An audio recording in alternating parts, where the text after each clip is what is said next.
apa peteng iki? Wes lucu. Nah, kene peteng lho, ora ketok ngene iki yo. Kene peteng kene. Kene iki ngendi? Heeh, ben gawe pentas kan. Nah.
Ibrahim bikin gramatik kritik bahasa Indonesia.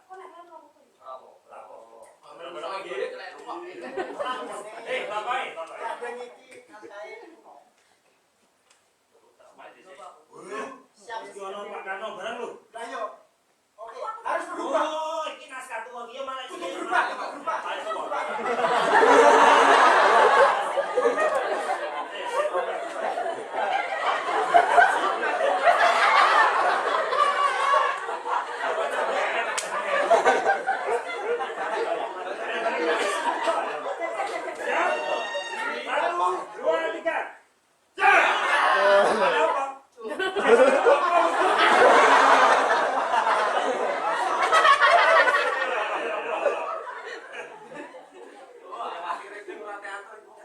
Pak Karno ini ngarep. Iki sing cilaka aku, bagiane kacamata ireng.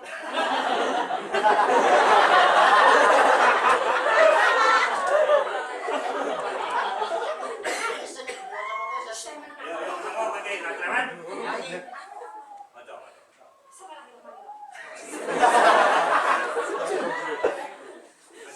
Adegan 1.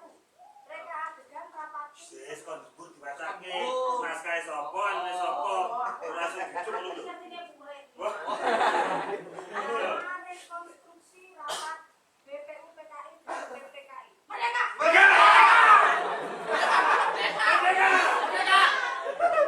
Penyusun naskah Muhammad AB. Baca dhewe iki. Penyeliar Heru Sambawa. Adegan 1. Reka adegan rapat tim 9 BPU PKI. Ono kucing. Pak. Kucing ngomong. Iki baca lho. Konsentrasiku.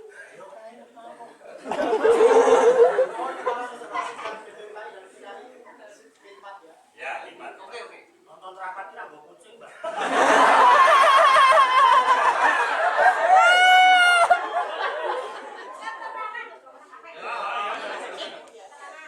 Adegan pertama adalah rapat BPU PKI pada tanggal 22 Juni 1945 yang melahirkan Piagam Jakarta. Di Jakarta Charter. Inggris cocoknya. Anggota BPU PKI yang diberi mandat untuk mengajukan usulan Undang-Undang Dasar Negara. Mereka dikenal sebagai Panitia 9 yang terdiri dari Insinyur Soekarno,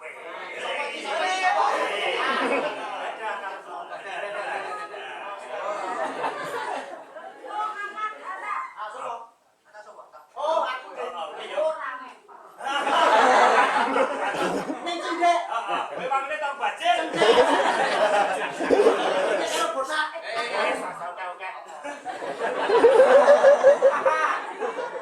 Saleh,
dilayangkan sebagai rapat terakhir di antara panitia 9. Setelah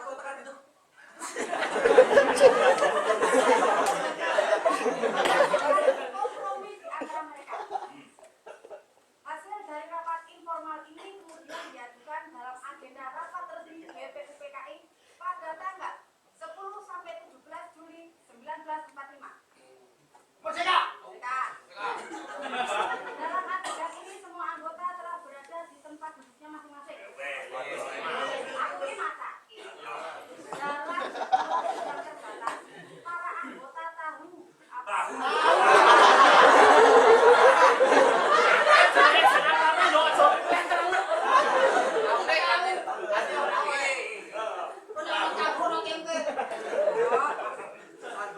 para anggota tahu apabila kali ini tidak ada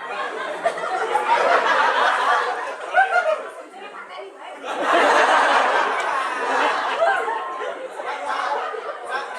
Para anggota tahu apabila kali ini tidak ada kompromi yang dihasilkan, maka syarat-syarat kemerdekaan yang diminta oleh pemerintah pendudukan Jepang tidak dapat mereka penuhi dalam waktu dekat.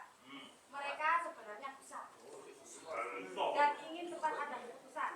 Ini adalah kesempatan terakhirnya. Ayo mulai tekak ke sini. Anggota duduk dengan perwakilan dari agama Islam berurutan Abdul Kahar Muzakir, ayo urutan.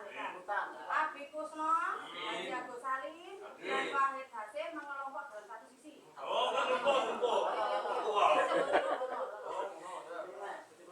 Terus, dan perwakilan dari golongan nasional, Hatta berada di dekat Soekarno. Ahmad Subarjo, Amar Amin, dan Muhammad Yamin yang berada di paling ujung dan paling sibuk mencatat dan mencoret-coret di kertasnya. Yamin aku loh. Ya, masing-masing kelompok duduk dan berbisik di antara mereka. Tadi kan ngumpul tadi dibentuk di dewe. Bisi-bisi, para loro.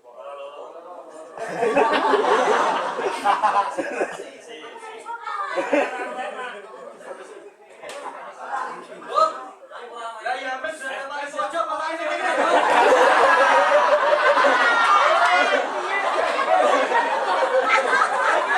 Yamin paling pojok.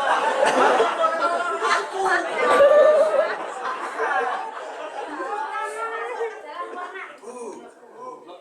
Lebu. Ketua kan ora melu baca. Aku mlebu kok. Dalam ruangan dan membuka rapat. Yo, buka. Peserta rapat berkenan Iki ngomong ini bareng. Lah iku kok terus ngene iki lho.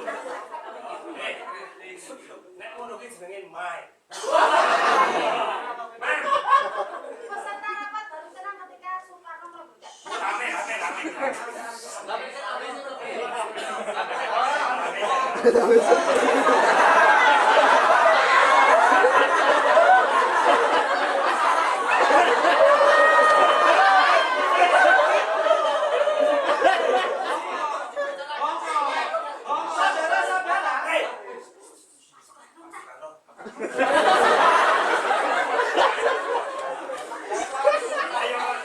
Sing gandeng. Gantung. Negara ini pernah rame.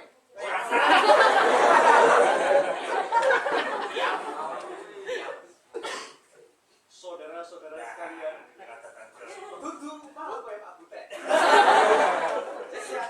Biasa wae nek. Ya biasa wae Mas. Saudara-saudara sekalian, Nggih. kemerdekaan yang kita perjuangkan sekarang sudah dekat. Sebentar lagi kedaulatan yang penuh akan menjadi milik kita. Buat itu, pimpinan Dokuritsu Junbi Chosakai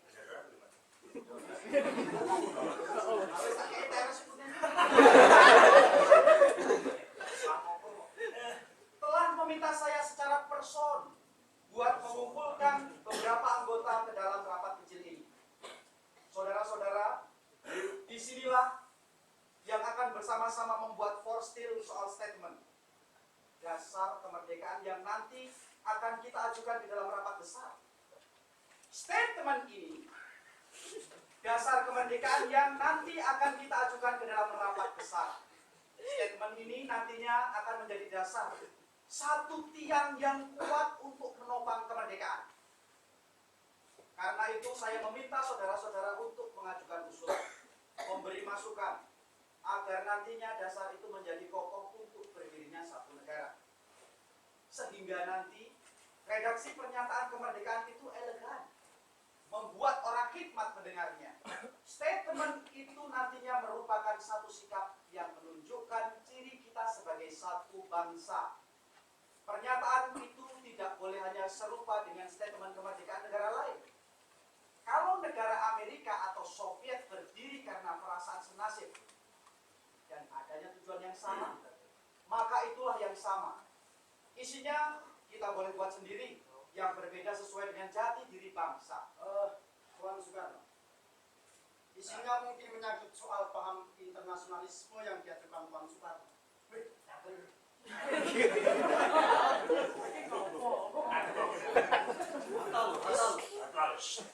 Misalnya bahwa kemerdekaan itu ialah hak segala bangsa. Karena itu bangsa baru boleh muncul dan penjajahan di atas satu bangsa adalah sesuatu yang harus dihilangkan. Karena itu tidak sesuai dengan prinsip yang pertama.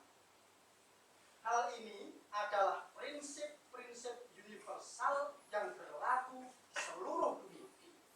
Tuan Hatta telah memilih satu kalimat pembuka yang sempurna untuk statement yang kita buat. Apakah semuanya sepakat?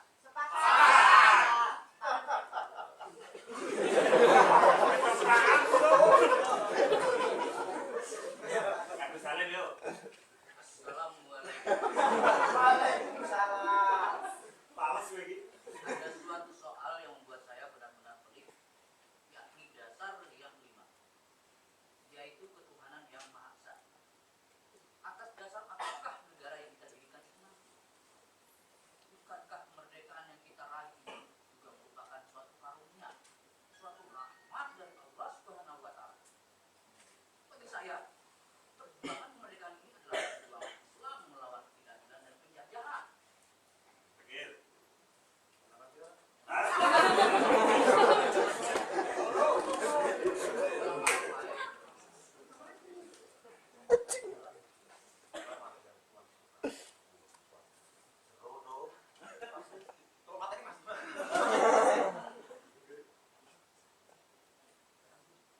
Sama.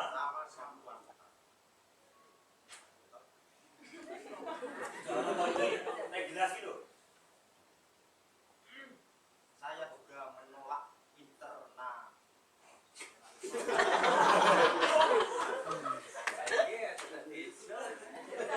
yang mutlak serta paham kebangsaan yang tembak mati.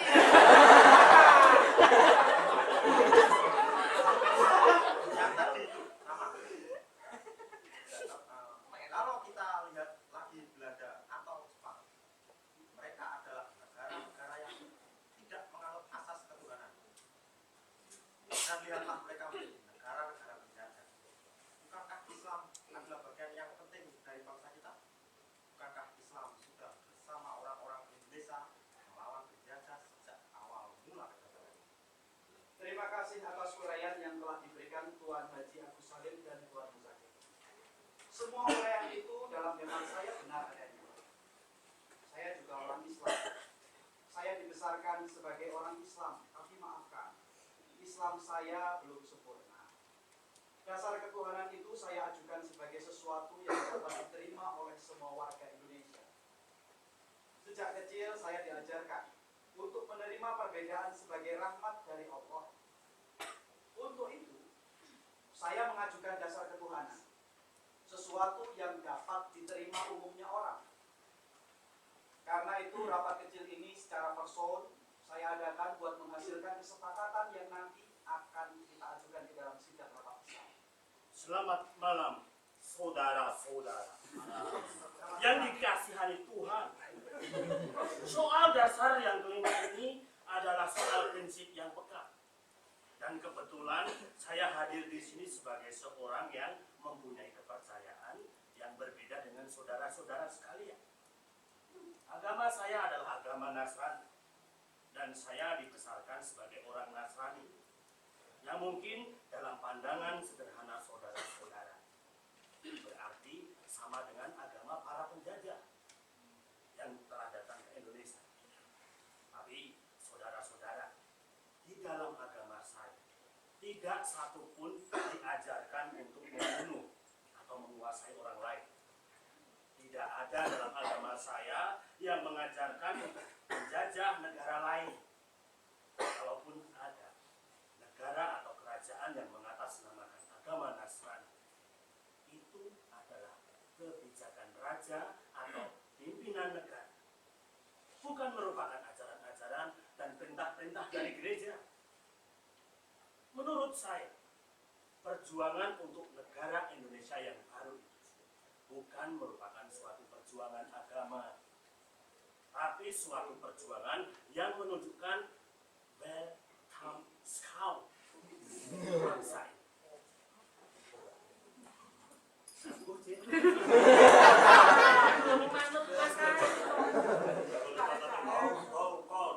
Sesuatu yang di luar agama dan suku-suku, sesuatu di luar itu semua. Mau izin bicara Pak Soekarno. Yang terhormat Pak Soekarno. Oh, Pak Soekarno. Minta izin. Pak Soekarno, apa juga jelas itu ayo. Hormati. Minta izin bicara Pak Soekarno yang terhormat. Atas dasar negara ini nanti kita tahu apakah dengan dasar-dasar hukum itu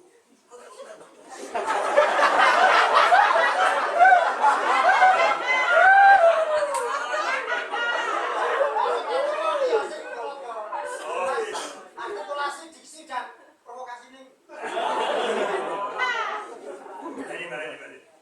Minta izin bicara Pak Soekarno yang terhormat. Atas dasar apa negara kita ini kita tahu?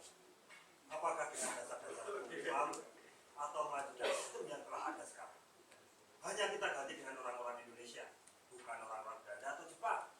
Tuan Soekarno dan saudara-saudara sekalian, saya secara person merasa apabila Islam sendiri merupakan suatu dasar, suatu sumber inspirasi hukum yang tidak kita buat, ya,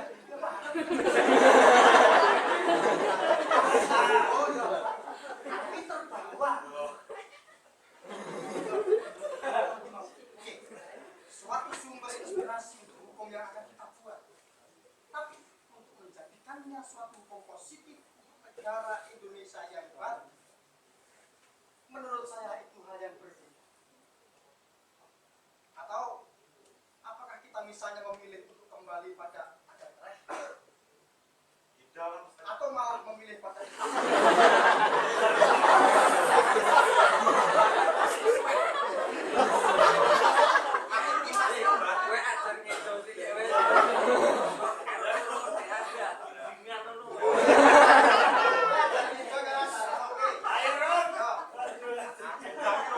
atau apakah kita misalnya memilih kembali pada adat reh, atau memilih pada Islam reh?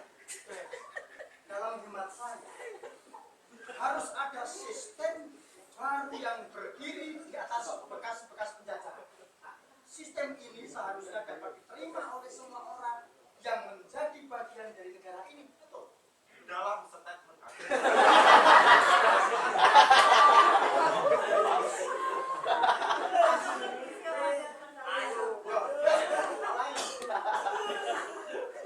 dalam statement itu juga harusnya ditunjukkan negara kita adalah negara Islam. Seperti kita lihat juga negara-negara belahan Asia Barat telah mendapatkan kemerdekaan kita sudah merupakan bagian Islam, namanya Islam.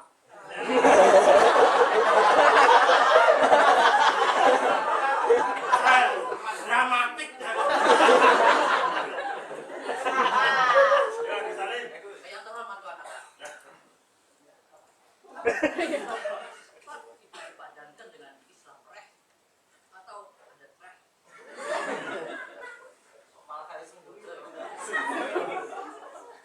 Apakah dengan menciptakan suatu reh yang baru itu berarti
Lali Bung.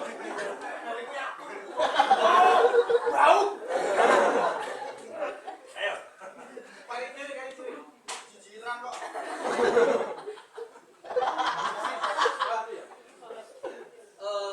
Maaf Tuan Agus Salim, tapi ini bukan hanya soal penghormatan atas nenek moyang saja. Ini juga soal kedaulatan hukum bangsa kita bagi seluruh warga umumnya. Di dalam prinsip hukum, hanya ada satu peraturan di dalam satu wilayah negara. Apabila Indonesia nanti adalah kesatuan dari Sumatera, Jawa, Borneo, Celebes, Maluku, dan Sunda kecil, maka hukum yang berlaku adalah asas-asas hukum yang dapat diterima seluruh warga di kepulauan tersebut. Kepulauan tersebut. Ini adalah sesuatu yang harus kita perhatikan bersama juga. Ingat, sesuatu ya.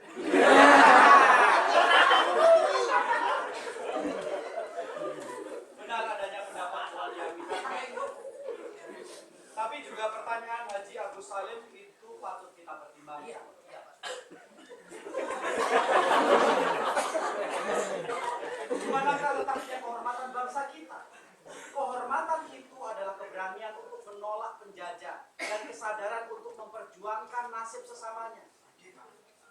Ini adalah persoalan hari ini, bukan soal nenek moyang kita.